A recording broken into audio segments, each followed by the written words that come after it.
자, 33번째 통일윤리입니다. 자, 수능 생활윤리. 자, 우리 지금 일주일 안에 1등급 만들기 요거 한 번에 몰아서 보시는 분들이 많다고 그래서 발제 및 예상 선지입니다. 자, 통일윤리는요, 제가 싹 정리를 하다가 어떤 공통적 특징을 발견했는데, 여러분이 수험생이 가장 혼자 좀 까다롭게 느낄 문제가 하나 있어요. 빈출 문제는 아니지만 나오면 틀릴 가능성이 생겨요. 뭐냐면 통일 비용에 대한 문제입니다. 그 다음에 통일 찬성 논거 따지는 거 있죠. 어렵지 않으니까요. 3번은 급진적 정치적 통일을 해야 되느냐, 점진적 비정치적 통일을 해야 하느냐. 자, 요거 쟁점이 되는 문제 요거가 하나 있고, 21학년도 기출에 이 통일윤리가 나온 적이 있단 말이에요. 최근 수능에. 그때 그 미사일 쐈죠. 대륙간 뭐 탄도미사일 뭐 이런 막 미사일 많이 쏘잖아요. 지금 7월, 8월, 9월에 북한의 어떤 그런 도발적인 행동이나 이런 게 뉴스화가 나타나면 분명히 교수님들은 사회적 이슈가 나올 가능성이 있는 유형들이 있습니다. 이게 그런 문제이기 때문에, 그래서 제가 짧은 특강으로 이거 나올 가능성이 있는데 그러면 특강으로 하나 만들어 드릴게요. 21학년도 그렇게 나왔고요.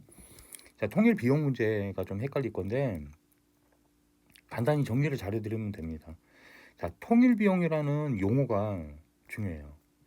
통일하는 데 들어가는 총 비용이고요. 통일 전에도 들어간 비용이 있을 거고 후에도 비용이 들어간 게 있을 겁니다. 자, 이해가셨죠? 자, 이거에는 국방비가 되게 큰 비중이 들어가겠죠. 다른 데서도 국방비는 큰 비중을 차지합니다. 여기에 들어가는 비용은 뭐 시설 비용이나 통일 후에 지어야 되는 또 새 정책이 또 만들어지겠죠. 이런 데 들어가는 비용이 적지 않아요. 자, 요거를 합친 비용이 전부 총 비용이 통일 비용이다. 어렵지 않죠. 또 하나는 남북 분단 비용이라는 게 있습니다. 이거는 분단되어 있는 상태일 때죠. 통일되기 전 들어가는 유형의 무형의 비용들입니다. 국방비는 유형의 비용이라 할 수 있죠. 이게 크게 들어가고요. 분단 관계이기 때문에 들어가는 비용들입니다. 예를 들면 무형의 비용이라는 건 이런 거예요. 이상 가족들이 있죠. 그들의 고통. 이거는 돈으로 환산이 되지 않아요.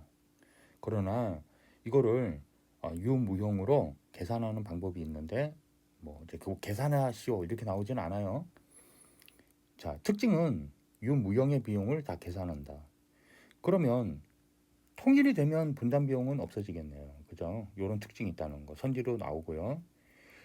통일 편익이라는 게 있습니다. 편익 단어만 봐도 이익을 본다는 거죠. 통일을 함으로써 얻는 경제적, 비경제적 보상과 혜택입니다. 이거는 분담 비용처럼 무형의 비용이라고 할 수 있는 것들이 비경제적 보상과 혜택으로 나타나기도 합니다. 방금 말했던 예를 들어서 이상 가족이 통일됨으로써 어떻습니까? 그런 고통이 없어진 거죠. 그러면 그 비경제적 보상과 혜택이 커졌다. 편익이 커졌다. 통일 편익은 남한에서만 또는 북한에서만 나타나지 않아요. 둘 다 나타납니다. 그리고 특징은 통일 전에는 발생하지 않는다. 자, 그 다음에 이제 국방비 관계에 대한 겁니다. 이거는요, 학자들이 어떻게 지금 얘기하고 있냐, 시험 문제 나오냐면요, 통일 전과 후에 국방비가 늘어날 수도 있고 줄어들 수 있다라고 좀 대립적으로 주장을 펼치고 있습니다. 자, 통일 후에 국방비가 더 늘어날 수도 있다 주장하는 학자도 있고요. 줄어들 수도 있다라고 주장하는 학자도 있습니다. 이거는 그래서 본문이 중요해요. 본문에 나와 있는 걸로 의미일치하면 됩니다. 통일 전과 후에 비용 계산하는 거 따질 때 이렇게 나오는 선지가 하이라이트입니다. 통일 전보다 후에 국방비가 늘어나면 그 학자의 주장에 따라서 통일 비용은 어떻게 될까요? 국방비가 영향을 크게 미치니까 커지고, 줄어들면 통일 비용도 줄어듭니다. 국방비가 늘어나면요. 통일 편익은 반대로 돼요. 왜? 국방비가 더 늘어났잖아요. 그죠? 통일을 함으로써 들어가는 비용이 되잖아요. 그죠? 그럼 요게 작아지죠. 근데 국방비가 줄어들면 통일 편익도 커지게 됩니다.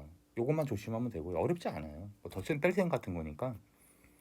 통일 찬성하는 논거는요. 민족 동질성, 민족 공동체 회복에 기여가 된다. 맞겠죠? 통일했으니까. 통일 후 국가 경제적 실익이 굉장히 좋아진다. 경제가. 요렇게 찬성하고요. 통일 비용에 소모보다는 투자적 성격을 강조하게 됩니다. 소모면 감소가 되는 거잖아요. 이해 갔나요? 막 그 돈을 더 쓰는 거잖아, 이익이. 투자는 미래를 길게 보고 투자를 하게 되면 더 경제 이익이 커진다 이렇게 주장할 수 있는 거고요. 국제적 위상이 증가한다. 그러니까 통일해야 한다. 군사비 감소한다. 그러니까 통일해야 한다. 이산가족 고통이 감소된다. 해소된다. 그러니까 통일해야 한다. 전쟁 공포가 없어진다.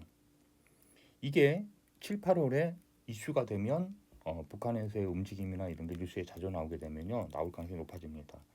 자, 이제 2개 남았는데요. 34번 유형 올려드리겠습니다. 감사합니다.